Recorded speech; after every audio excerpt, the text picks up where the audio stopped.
olabe magi bamugamba twagala mbaga muzayi nga yakogera embaga y'abantu babiri abantu bajjudde ku mbaga Rabadaba ng'ogamba nti bagenda kulaba ki babadde bagenda kulaba binnyo kati oyo ayogera ngani who is full figure that is nonsense oyo tayina kyali she's an illiterate teyasoma she's a low life okitegera she's even ugly I even feel sorry for the men that sleep on that woman ayogera ngani since when does our opinion matter who is she omuntu like omuntu ka full figure tasobola nakutuula ku meza gye ntuulako I have a bachelor's in information technology she can't even construct a sentence in English she's talking as who oyogera ngani gwe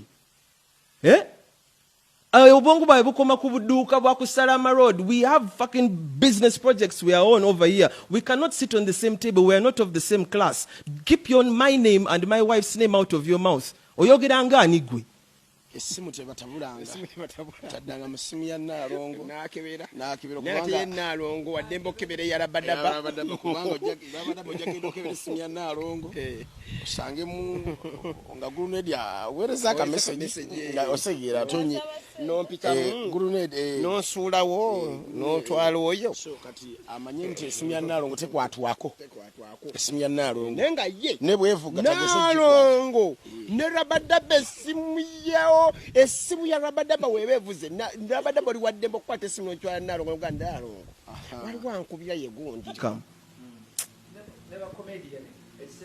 abo those are just comedians basiru busiru bakola sente mu bya kisiru okitegera Madrat ne buno bumese buno Madrat ne Chiko ndinabe tebyasoma biri awo tebirina magezi these are empty tins full figure Madrat Chiko empty tins that is why you make money out of comedy you cannot sit in an office you don't have brains you don't have the brains to have a proper job you understand amagezi gamugakomaawo okitegera mu comedy na mukulekanira abantu ku social media simanyika ye wisdom just empty things loud just empty things no education nothing family yamwe ina n'ekyapa ky'ettaka tewali family zammwe zina kyapa ky'ettaka wano mu Kampala none of your families have a plot of land in Kampala muli banaku bunaku temutumanyiira okay now get the fuck out of my house okay get the fuck out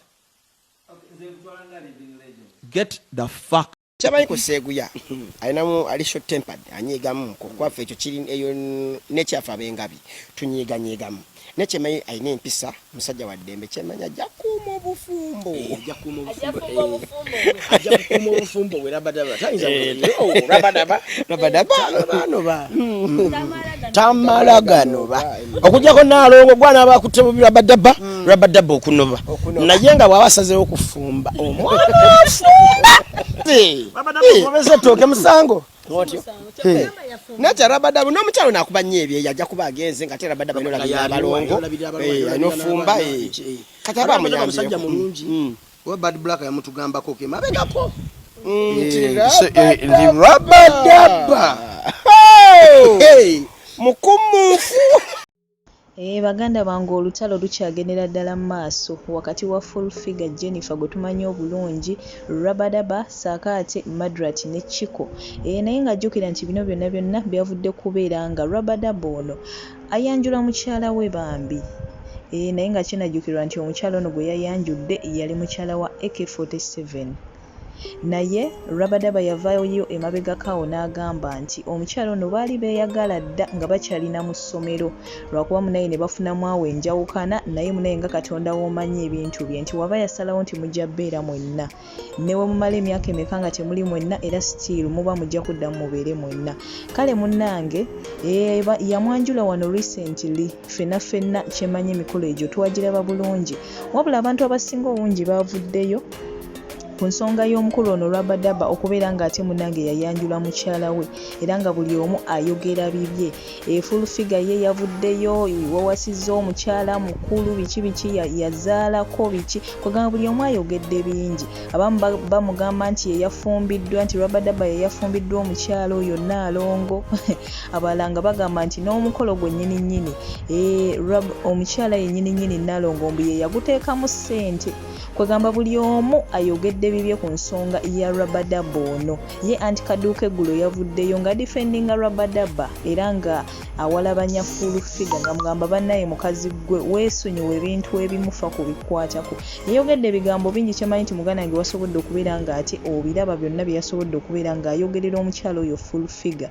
Naye ng'ekyamazima kiri nti omuntu okubeera nga awasizza omuntu eyazaalako be yafumbirwako sisuubira nti kiba kibi era sisuubira nti kiba kivve. Nedda, kubanga omukyalo ono tunakijjukirwa nti bambi bbaawe yafa era abadde nnamwandu ebbanga lino lyonna. So kati waba yavuddeyo n'asalawo ate okubeera nga afumbirwa oyo gwe yayagadde ne Rabadaba yennyini nga teri yamukase yagamba nti mukyala we amwagala ne beewasa babeere bonna. Nze ndaba nga mu butuufu tekiriimu buzibu yadde naye nga buli omu bambi nga woobirabye naawe Madrat and Chiko bagamba nti Rabadaba ajja kuba mufumbi mulungi nga we mubawulidde kugamba buli omu bambi yayogedde bibye naye nga ababiri bano tubaleke bambi babeere mirembe, tubaleke banyumirwe obufumbo bwabwe, tubaleke tetuboonoonera. Omanyi bannaye nze kyemmanyi nti ebigambo byonoona omuntu ne wooba mugumu otya waliwo ekiseera wootuuka ng'ebigambo abantu bye boogedde mu butuufu bikunafuyizza. Muli ne wetunamu n'ogamba naye oba ddala nange nakola ensobi oba kino oba kiri kugamba abantu bangi nnyo be boogeredde. Nze ngamba ebigambo ebimu bye byawudde n'abantu abamu we bataba ba mitima migumu nga si ba mitwe migumu.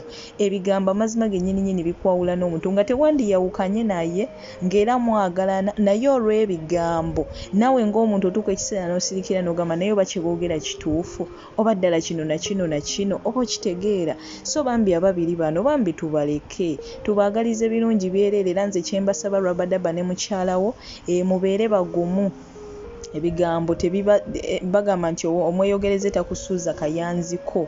Mubeere bagumu ngera woovayo no defendinga mukyalawo. Ate nze n'amagezi genkuwa ebimu sirika baleke tobaddamu gwe sirika obeere na mukyalawo kasita ekirungi mwagalana mwezaalire mwekulaakulanye mukole byammwe. Otherwise ebigambo bya social media byo temujja kubisobola. Abantu bakwogerera n'obulwako n'ekyokukola n'ekyokuleka. Wookola kino bajja kyogerera, wookola kiri nakyo bajja kyogerera. Kale kwegamba nze ndaba nga ebiseera ebisinga ekiba kisinga obukulu kola gwe nga gwe omutima gwe kye gukulagira.